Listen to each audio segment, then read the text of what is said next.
Week 13 of the NFL season is already underway, and bettors, they're getting ready to place their bets. So let's take a look at some of the best bets for the Sunday slate of games. We're going to do it with Curran Bhatia. He is the host of Ask the Experts with Curran Bhatia.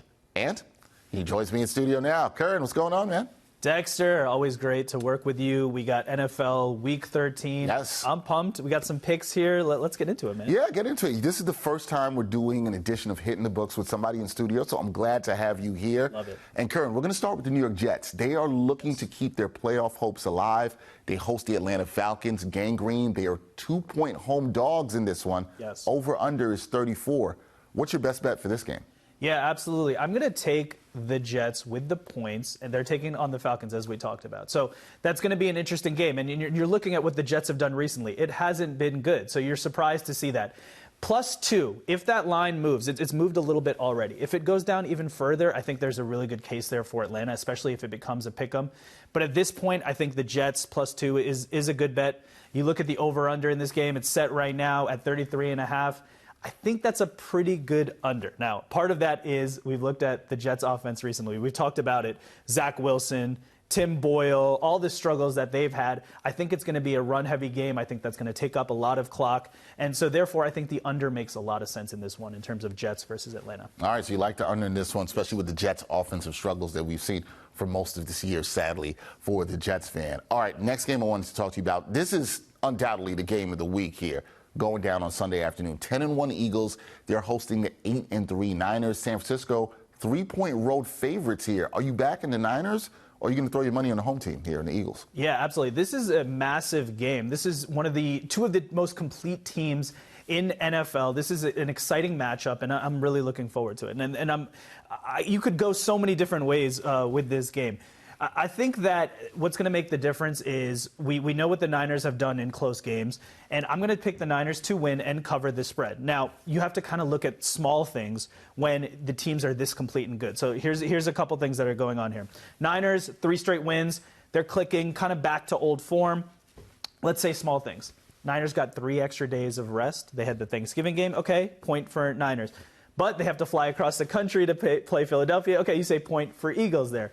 At the same time, it's a 4 o'clock game, so maybe that changes it. These are all things that you can take into consideration when it's such a close game. There's one other thing I wanted to bring up, Dexter. Let me read this to you. When tied or trailing in the second half or overtime, Brock Purdy has the worst passer rating in the NFL. You know who has the best? Jalen Hurts. So what does that mean? That means for Niners, do not get down early. That's a big thing.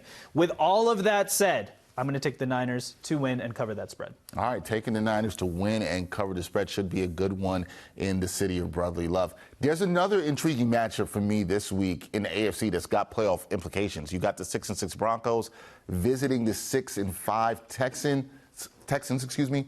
Houston, they're favored by 3 points. They've been playing good with C.J. Stroud. Right now, the over-under for this one is at 47 points. What's your play in this pivotal AFC matchup?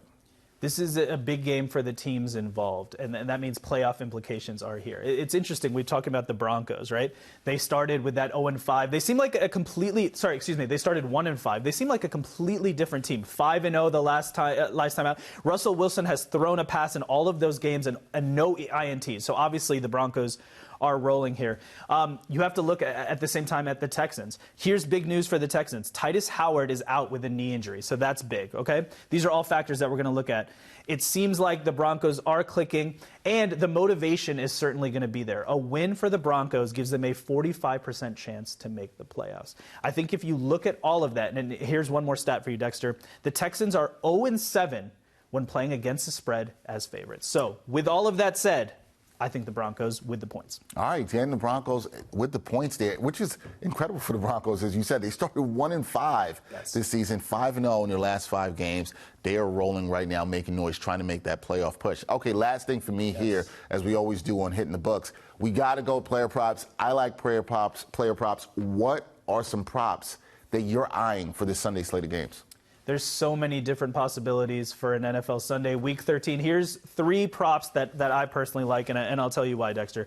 First of all, Breece Hall. We've been talking about my New York Jets and the struggles they've had at quarterback. So I think that lends itself to a running game. Therefore, I'm going to be taking Breece Hall with the over 52.5 yards. The last time we checked is the number.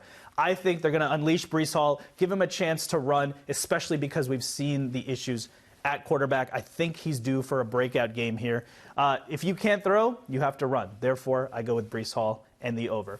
Next up, Tyreek Hill for the Dolphins, Miami Dolphins, over under 100.5 yards of receiving yards. We've seen Hill this year, man. He's electric. This Dolphins team, they scored 70 points at one point. A lot of that has been because of Tyreek Hill. Now, one thing, they are taking on the difficult Commanders defense, sure, but Tyreek Hill has been so prolific that I think the over makes a lot of sense in that play. And one more for you, Dexter. You asked for 2, I'm going to give you 3. I like to over-deliver. We'll take it. We will absolutely take it. And here's one. Kenny Pickett, 0.5 on touchdowns. I'm taking the over, saying he will score at least 1 touchdown. And I'll tell you why. There's a lot of different things going on with the Pittsburgh Steelers. Matt Canada is out as offensive coordinator. Ben Roethlisberger said Matt Canada didn't really work directly with the QBs, so you figure whoever now is taking over in those duties is going to work directly with the QBs. I think it also gives Kenny Pickett a chance for him to show what he can do. I think they're going to be motivated. I think this new offensive scheme is going to do a lot of things for the Pittsburgh Steelers. Therefore, I am taking the over for 0.5 touchdowns for Kenny Pickett. You're probably wondering why it's 0.5. Kenny Pickett hasn't really thrown that many touchdowns this year. He's due. He's due to throw one. It feels like he's due at this time to throw one. Curran, appreciate you, man, coming on here for hitting the books. Great insight, great knowledge, good stats for the people. Appreciate you, man. Dexter, I appreciate you, man, and hopefully those are some good picks. I think they are some good picks. There you go. That is Curran Bhatia. Check out his show, Ask the Experts with Curran Bhatia. Great one to catch. Talks betting and so much more.